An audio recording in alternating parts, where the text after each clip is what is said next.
What's going on, guys? FlameHorizon here, coming at you with ICBA Week 4 against Matt Oshea and his Montreal Milotics. Before I continue, because you already know this is going to be a great battle, go down and hit that like button, go hit the subscribe button as well, and, go ahead and click that little bell if you want to be notified whenever I upload, because this summer I am going to be doing weekly or daily uploads, I hope, to provide more content to fill up my time over the summer, because this summer is going to be quite long. And you may notice that the lighting situation is flawless right now. Well, in my opinion. I like the lighting right now. And I might use my green screen. If you see the green screen behind me in the webcam, I didn't green screen it out. But if you just see it black right here, I green screened it out. So, we're going to get right into this battle. You see the 6 that I brought and the 6 that he brought. However, I'm going to go over his full team and why I prepped the way I did. So he has Battlebomb Greninja, he has Latios, he has Blacephalon, he has Ferrothorn, he has Tentacruel, he has Gligar, he has Silvally, he has Ditto, he has Electivire, he has Masquerain, and he has Mega Gallade. So I'm going to say right now, Ditto scares the crap out of me, because if he came in and were to copy my Galvantula after Mudbray died, he would win. But the other thing about that is, like, if he came in and copied Hoopa Unbound, he would win. If he came in and turned into Tapu Lele, he could win. Like, he could just win doing anything. Ditto scared me, but he didn't bring it. Battlebomb Greninja, going into this match, I was like, Battlebomb Greninja tears me a new one. And, like, looking at it, it does, because it has, Gunk Shot for Lele. It has Dark Pulse for the Mega Alakazam, and it has U-Turn for the Hoopa Unbound.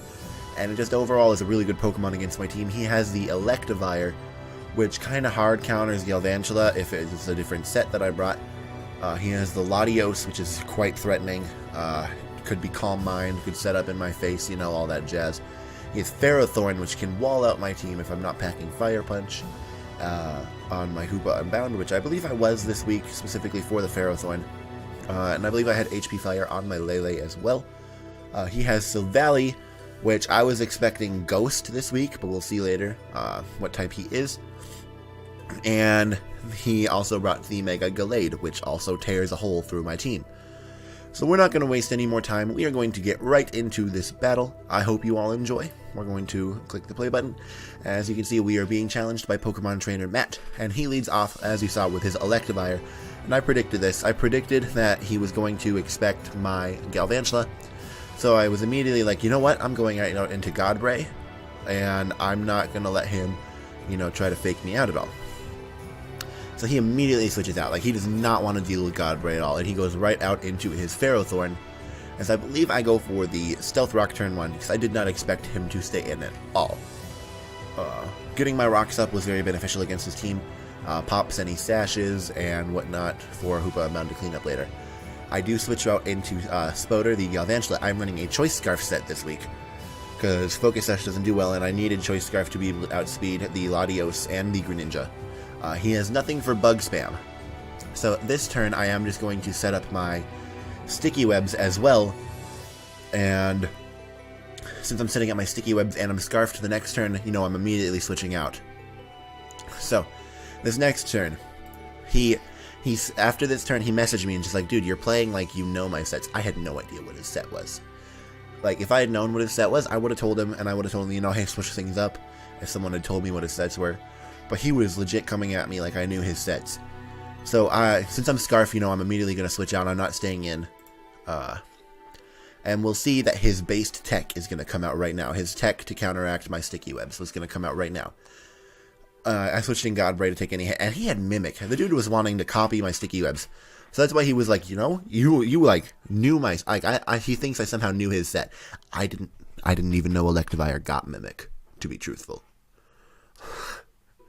If I had known that, sure, I would have prepared for it. I didn't even know Electivire got Mimic, so that was quite the show there. However, I do go back out into Godbray, because Godbray is my guaranteed switch in this thing, as he goes back out into the Ferrothorn. And I believe I just click the Earthquake to get damage off, and we'll see. I do believe that this is a very Spadef-heavy Ferrothorn. I believe it was Akaberry, too. I know it's more Fizdef. I calculated, I forget which set it was. But I am max defense Godbray, because, Sorry, I just ate ice cream. I do go out into my Lele, though. Lele has Focus Blast and HP Fire. Oh, no, it has HP Ice for the Gligar. But I have Focus Blast for this. So I'm sitting there hoping he's not Chople. I'm sitting there hoping he's not Chople. And I'm sitting there hoping he's Aka. Because I have HP Ice for the Gligar, which he did not bring. But he does get up his Leech Seed. So that is very annoying. But he does switch out as I clicked the Focus Blast. But he does go into his Silvally. And I'm like, okay, this has to be Silvally Ghost switching in, right? I go for the Focus Blast on this. And, you know, it's pink. It looks like it could be Ghost. But right there. That's how I figured out it wasn't Ghost. I was trying so hard to figure out what type this was. I even, like, looked up on my second monitor, like, what type could this be? What type could this be? My immediate other reaction would be Poison. So, you know, this thing could be Scarfed, outspeed me, kill me off with a Poison-type multi-attack, and Tapu Lele would be gone for the whole game. So I was playing around this like it was Poison, you know? And I had clicked Focus Blast, and I'm not gonna... I believe I was Scarfed. I could be wrong. I forget what... might have been AV, too. I was AV. I'm AV this week for Greninja. But against this thing, I immediately switch out into my Milotic, and he was mad at me because he said I nicknamed this wrong. I believe the nickname he said it was Julia. But no, this is Ariel. Get it right, Matt. But he does U-turn out as on my switch, and he goes out into his Ferrothorn yet again. Ferrothorn does kind of wall my team quite a bit if I don't have HP Fire, or if I don't have anything to really hit it too hard. But I do have my lefties. I'm not Flame Orb this week. Flame Orb didn't really do well against his team because Greninja is very specially offensive, especially Battle Bond. I do go for the Scald, hoping for the Burn, but unfortunately I don't get that, and he does go for the Leech Seed. So he's able to get that off and slowly start chipping away at my Milotic at Ariel. However, I'm not going to, you know, stay in and let this thing be seeded. I'm going to switch back out.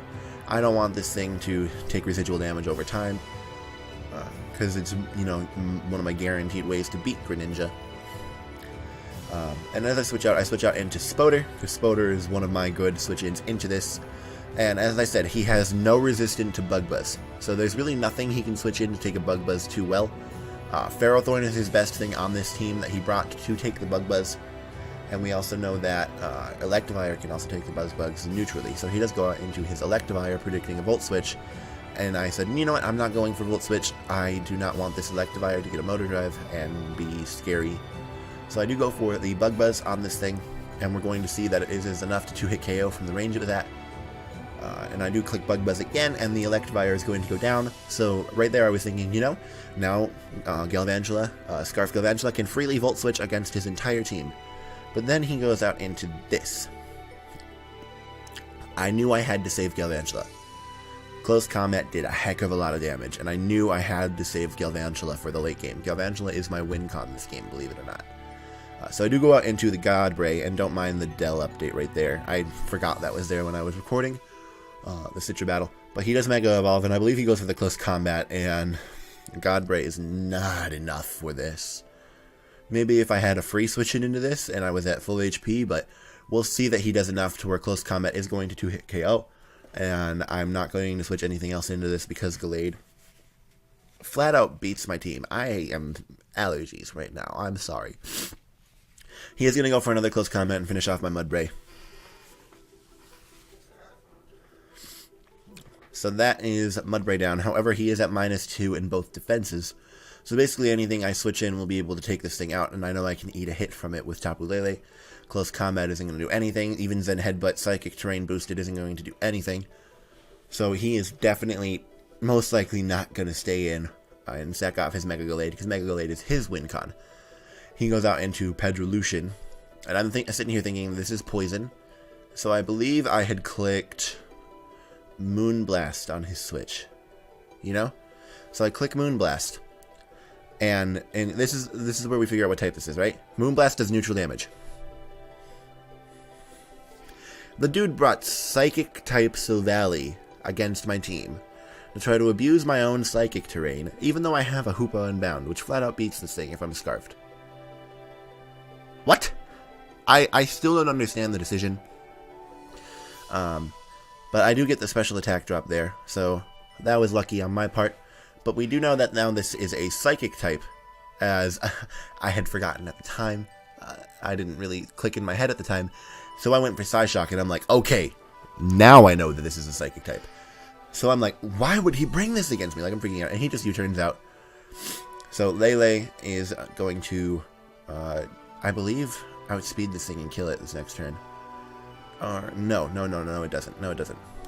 There's a Sticky Web. I believe this is a Scarf Greninja to take me on. Yeah, he's U-turned. So he is definitely Scarfed if he's still outsped after that. So Lele is now at 4 HP, and I know I have to preserve it to keep the terrain.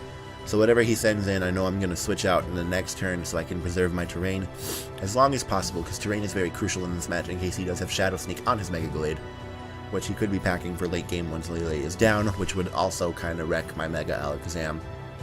No questions asked. So he is going to let Savali go down, and he goes right back out into Greninja, and I'm like, I'm not letting Lele die. I'm not letting the Psychic Terrain go down on the off chance that he does have Shadow Sneak for the late game.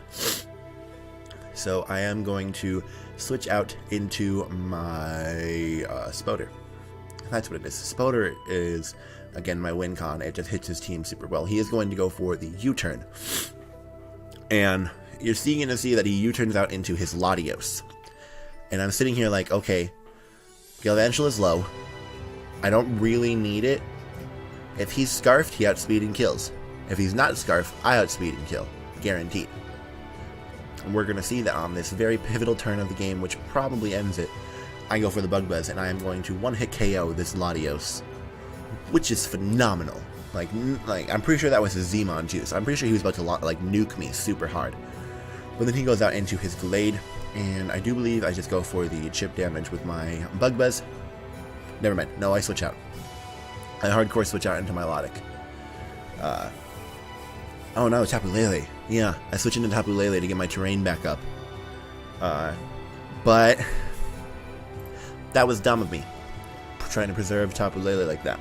Because I had thought, being the idiot that I am sometimes, that even if I went down to rocks, that terrain would still go up. And I was horribly wrong.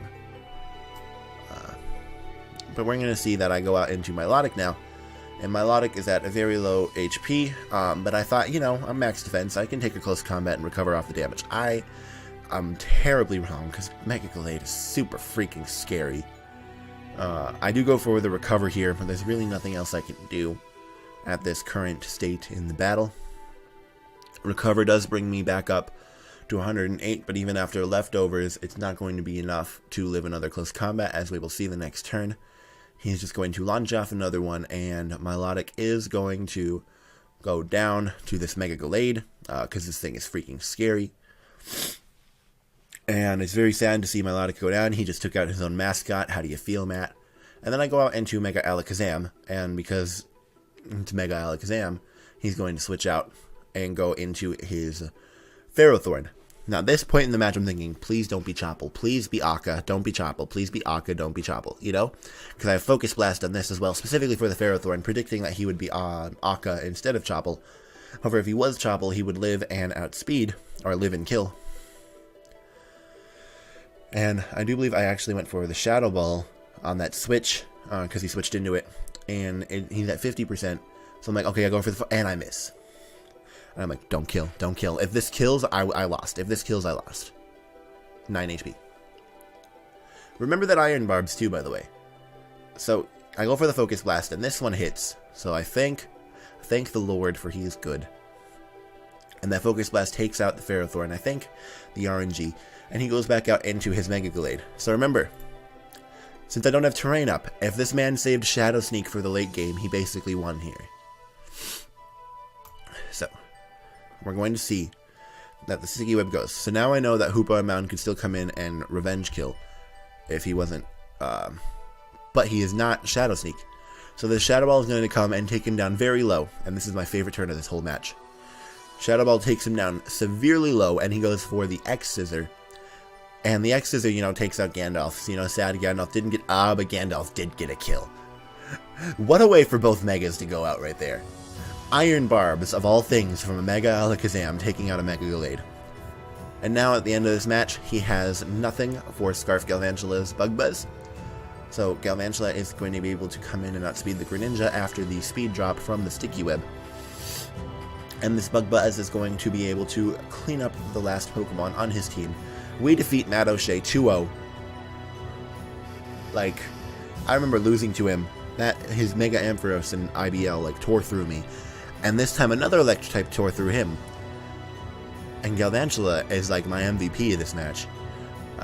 I just love the fact that it worked, that he didn't really have an answer to Bug Spam. See, I could have legitimately the whole match just clicked Bug Buzz and would have dented his team, but I knew that Galvantula was my win con to take on the Greninja at the end. If you enjoyed the battle, go check out Matt down below, go check out all the other coaches down below. Leave a like down below as well. It supports the channel, supports my dream of, just having fun. Go ahead and subscribe as well. I've just recently hit 100 subscribers, and I plan some point in the summer to do a 100 subscriber Q&A. So I'm going to make a post on Twitter. Go follow my Twitter down below, asking for questions in the future. So go ahead and follow my Twitter down there. And I will see you all in the next video, which will probably be Week 5 battle against Jarrett and his Los Angeles Lookers. I will see you all then. Take care.